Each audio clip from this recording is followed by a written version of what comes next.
পাল্টা স্ট্র্যাটেজিটা কি হবে? আমাদের ম্যানিফেস্টো প্রকাশ করতে দিন।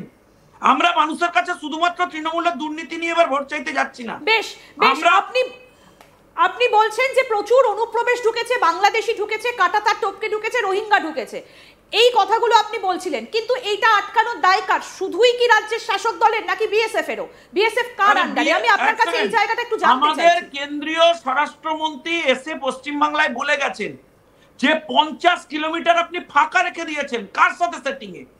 রাজ্যের মুখ্যমন্ত্রীর কাছে আমার প্রশ্ন, কার সাথে সেটিং করেছেন যে 50 কিলোমিটার বর্ডার আপনি বিনা ফেন্সিং এ রেখে দিয়ে গেছেন? সেই পথ দিয়ে তো ঢুকছে সব। আপনি কালকে জমি দিয়ে দিন, আমরা 1 মাসের মধ্যে ঘিরে দেব, তারপরে একটা অনুপ্রবেশকারী ঢুকলে তখন রেসপন্সিবিলিটি আমাদের। আজকে স্বাধীনতার এত বছর পর আপনি জমি দিচ্ছেন না। ফেডারেল স্ট্রাকচারে একটা গভর্নমেন্ট কোনোদিন এই ধরনের অ্যাক্ট করতে পারে? আপনি জমি ফাঁকা রেখে দিয়েছেন, কিলোমিটার পর কিলোমিটার অনুপ্রবেশকারীরা ঢুকছে। আপনি বলছেন বিদেশি ব্যবস্থায় আমার কোনো নীতি নেই, অথচ বাংলাদেশের লোক এসে আপনার সাথে বসে মিটিং করে যাচ্ছে। কেন্দ্র সরকারকে জানিয়েছেন কি মিটিং করেছেন, কেন মিটিং হয়েছে? একটা বিষয় ভীষণভাবে প্রাসঙ্গিক ছিল 2011-র আগে পর্যন্ত, যখন রাজ্যের বর্তমান মুখ্যমন্ত্রী তখন বিরোধী দলনেত্রী ছিলেন। একটা কথা ভীষণভাবে রাজ্য রাজনীতিতে পরিচিত হয়ে গিয়েছিল যে বিরোধিতা করার জন্য বিরোধিতা, এই কথাটা ভীষণভাবে প্রাসঙ্গিক হয়ে গিয়েছিল। আমি আপনার কাছে জানতে চাইবো যে আপনারা কি বিরোধী, যখন একটা দল বিরোধী থাকে তখন তাদের তো গঠনমূলক ভাবনা চিন্তা থাকে, উন্নয়নশীল ভাবনা চিন্তা থাকে। আপনি বলছেন তৃণমূল কংগ্রেস যেগুলো করেছে খুব খারাপ, মানুষের কাছে এইগুলো পৌঁছয়নি, ভোটার তালিকা থেকে 1,25,00,000 মানুষের নাম বাদ যাবে। পাল্টা আমরা কি পাবো? আমিও একটা মেয়ের মা, আমারও একটা মেয়ে আছে, সে খুবই ছোট এখন, ভবিষ্যতে তার জন্য আমি কি পাবো? একজন মেয়ের মা হিসেবে আমি আপনার কাছে জিজ্ঞেস করছি, একজন রাজনৈতিক দলের নেতা হিসেবে, যে কি পাবো আমি ভবিষ্যতে আমার মেয়ের জন্য? শুনুন, আমি আপনাকে জিজ্ঞেস করছি, আমি আপনাকে একটা প্রশ্ন করছি। আজকে কেন্দ্রীয় সরকার কল্যাণীতে একটা এইমস তৈরি করেছে।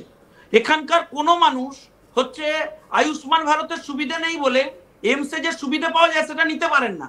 মমতা বন্দ্যোপাধ্যায়ের ওই হেলথ কার্ড নিতে হয়, সেই হেলথ কার্ডের পেমেন্ট হয় না বিভিন্ন হসপিটালে। আপনি এই পরিবেশ চান? আপনি চান আপনার মেয়ে আইআইটিতে এখানে পড়ার সুযোগ পাক, নাকি অন্য রাজ্যে গিয়ে পড়তে হবে? আপনার মেয়ে একটা আইটিতে পড়বার পর এখানে চাকরির অপরচুনিটি পাবে, নাকি অন্য রাজ্যে যাবে? আপনি কখনো দেখেছেন মমতা বন্দ্যোপাধ্যায়ের সিলিকন ভ্যালি নিউ টাউনে সেখানে গরু চড়ে বেড়ায়? চলে যান, প্রতিবার বিজিবিএস করছে, কোটি কোটি টাকার হিসাব দিচ্ছে, 1 পয়সা ইনভেস্টমেন্ট নেই। আর লেটেস্ট আমি আপনাকে বলছি, এই যে ধরুন পশ্চিমবাংলায় আমরা রয়েছি, প্রতিদিন বিদ্যুতের বিল বেড়ে যাচ্ছে। কেন ভাই বিদ্যুতের বিল বাড়বে? কিন্তু যে টাটা একদিন চলে গিয়েছিল সিঙ্গুর থেকে, আজকে তো সেই টাটা আবার ওয়েস্ট বেঙ্গলে আসছে ইনভেস্ট করতে। এইরকম আর কটা মিটিং করেছে, নবান্নে বসে মিটিং করেছে, কিছুদিন আগে এসেছিলেন। আরে আসবে না টাটা, তার নরমাল যা প্রজেক্ট আছে তাই করছে। সিঙ্গুরের মাটিতে ওখানে গরুও চড়ে বেড়ায় না, আর ওখানে উনি সর্ষে গাছ লাগিয়েছিলেন, সর্ষেও হয় না, ওখানে সর্বনাশ হয়ে গেছে। ইভেন যে তাপসী মালিক, যার উপর ভিত্তি করে ওদের এত রাজনীতি, তার পরিবারের লোকজন তৃণমূলের সাথে নেই। আপনি যেতে হা করে তাকিয়ে থাকতে হয়। কিন্তু আপনাদের দলেরই অর্জুন সিং, যিনি ব্যারাকপুরের একদা সাংসদ ছিলেন, তিনি নিজে বলেছেন আমাদের স্টুডিওতে এসে যে আমি পাটশিল্প নিয়ে নানা আলোচনা করেছি, আমি পাটশিল্পকে আবার পুনরুজ্জীবনে তাদেরকে ফিরিয়ে আনতে চাই। কিন্তু কোথায় সেটা? এখনো পর্যন্ত বিডি রোডের দুপারে কারখানাগুলো বন্ধ। এক সেকেন্ড, অর্জুন বাবু যতই চেষ্টা করুন এটা প্র্যাকটিক্যালি পসিবল নয়। তার কারণ তৃণমূল কংগ্রেসের একটা সংস্থা আছে, তার নাম আইএনটিটিইউসি। তার মাথা হচ্ছে সিপিএম এর নেতা, যে চাটাচাটি কাণ্ডে ফেসেছিল ঋতব্রত। সে আপনার মনে হয় সে সিপিএম এর স্টাইলে চালাচ্ছে সিটুর মতো? যেখানে ট্রেড ইউনিয়ন এই লেভেলে তোলাবাজি করবে সেখানে পাট শিল্প হবে? আপনি আমাকে গল্প শেখাচ্ছেন? মমতা বন্দ্যোপাধ্যায় একদম না, আমি জানতে চাইছি, আমি আপনার কাছ থেকে জানতে চাইছি যে সাধারণ মানুষ হিসেবে আমাদের জন্য অর্জুন সিং দিদি চেষ্টা করবেন, কারণ আজকে আমাদের রাজ্যেরই কয়েকজন চাকরি পাবেন। যদি আজকে শিল্পগুলো আবার জেগে ওঠে, তাহলে আমাদের রাজ্যে, এ রাজ্যের মানুষ, এ রাজ্যে যাদের জন্ম, যারা ভারতের বাসিন্দা, তারা কয়েকজন চাকরি পাবেন। তারা আপনার আমার আমাদের ভাই। আমি বলি এই যে কিছুদিন আগে শুনুন, পশ্চিম বাংলায় এক সেকেন্ড পশ্চিম বাংলায় শিল্প জেগে ওঠার চান্স কম কখন হয়? যখন দেখবেন হুগলিতে এমপি হচ্ছেন রচনা দেবীর মতো কেউ, তখন তিনি দূরে ধোঁয়া উঠছে লোকের বাড়িতে রান্নার, সেটা দেখেই বোঝেন যে শিল্প এখানে স্থাপিত হয়ে গেছে। ফলে যার শিল্প ভাবনা এত উচ্চস্তরীয়, তৃণমূল বেছে বেছে এমপি করেছে, তাদের মতো এমপিদের কাছ থেকে এর থেকে ভালো, বা তাদের সরকারের কাছ থেকে এর থেকে ভালো শিল্প আপনি পাবেন না। তারা উচ্চস্তরীয় চিন্তা ভাবনা করছেন। ফলে অর্জুন বাবু শত চেষ্টা করলেও জুটের এখানে ডেভেলপমেন্ট করা পসিবল নয়। কারণ মমতা বন্দ্যোপাধ্যায় ট্রেড ইউনিয়ন, যার মাথা সিপিএম থেকে প্রত্যাখ্যাত বিতাড়িত ঋতব্রত, সে তোলা আদায়ে মন বেশি দেবে।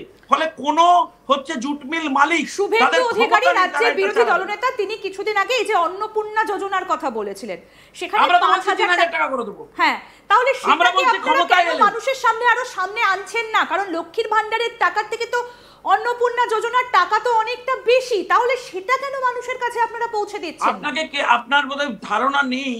আপনাকে সেজন্যই বললাম যে আমাদের ম্যানিফেস্টো প্রকাশিত হতে দিন, আমাদের ইলেকশন ইস্তেহার প্রকাশিত হতে দিন। ইস্তেহার প্রকাশিত হতে তো এখনো অনেক দেরি। এই তো আপনি যে কথাটা বললেন, ম্যানিফেস্টোর জন্য অপেক্ষা করছেন, আপনি যে এই কথাটা বললেন, এটা শুভেন্দু বাবু বলেছেন বলেই না বললেন? একদম, সেটা আমরা জানি। গ্রামের প্রত্যন্ত মানুষটাকে তো জানতে হবে।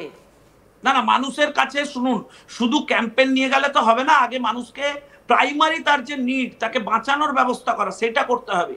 গ্রামে গ্রামে কি ভয়ঙ্কর অবস্থা আপনি জানেন না। রেশনে বিপিএল এ চাল যায় না, এখন চালের দাম তুঙ্গে চলে গেছে। যে রাজ্যের খাদ্যমন্ত্রী জেলে থাকেন, যে রাজ্যের জ্যোতিপ্রিয় মল্লিককে জেল থেকে বার করতে হয়, তাকে দিয়ে আপনার মনে হয় যে কোনো মহৎ কার্য সাধিত হবে? পসিবল তাকে দিয়ে? ফলে পুরো খাওয়ার ব্যবস্থা, পুরো সিস্টেমটা এরা সর্বনাশ করে দিয়েছে। একদম একদম। এবং একটা প্রশ্ন যদি আপনার কাছে একটু খুব সংক্ষেপে আমি জানতে চাই, যে এই যে সংগঠন, সামনে তো ভোট আসছে, সংগঠন এই মুহূর্তে দাঁড়িয়ে একটা বড় বিষয়। শ্রমিক ভট্টাচার্য এই মুহূর্তে রাজ্য সভাপতি, আমরা দেখলাম যে তিনি আপাতত তিনি এই মুহূর্তে দিল্লিতে রয়েছেন। আজকে রাজ্যসভায় তিনি বক্তব্য রাখবেন বলেও আমরা আজকে জানতে পেরেছি। আপনাদের এই গোটা টিমকে, বিজেপিকে বা সংগঠনকে এক সূত্রে দলবদ্ধ করাটা এই মুহূর্তে একটা অত্যন্ত গুরুত্বপূর্ণ বিষয়। কারণ যদি জিততে হয় তাহলে এটা শুধুমাত্র বিজেপি নয়, প্রত্যেকটা দলকে, প্রত্যেকটা মানুষকে জিততে গেলে দলবদ্ধ থাকতে হয়। কতটা শক্ত সেই জায়গাটা?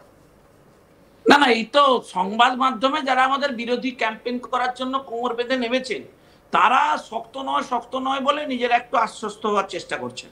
দেখুন, ভারতীয় জনতা পার্টি না একটা বিচারধারা, একটা ভাবধারার উপরে চলে।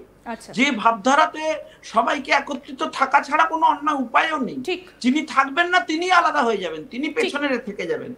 দল তার ভাবধারা, আপনারা বলছেন যে আপনারা একত্রিত এবং যথেষ্ট সংগঠিত। আমি এবার শেষ প্রশ্নটা আপনার কাছে করব, কতগুলোকে পাখির চোখ করে আপনারা সংঘবদ্ধভাবে ঝাঁপাচ্ছেন? আমরা মোর দেন 200 আমরা এগোচ্ছি।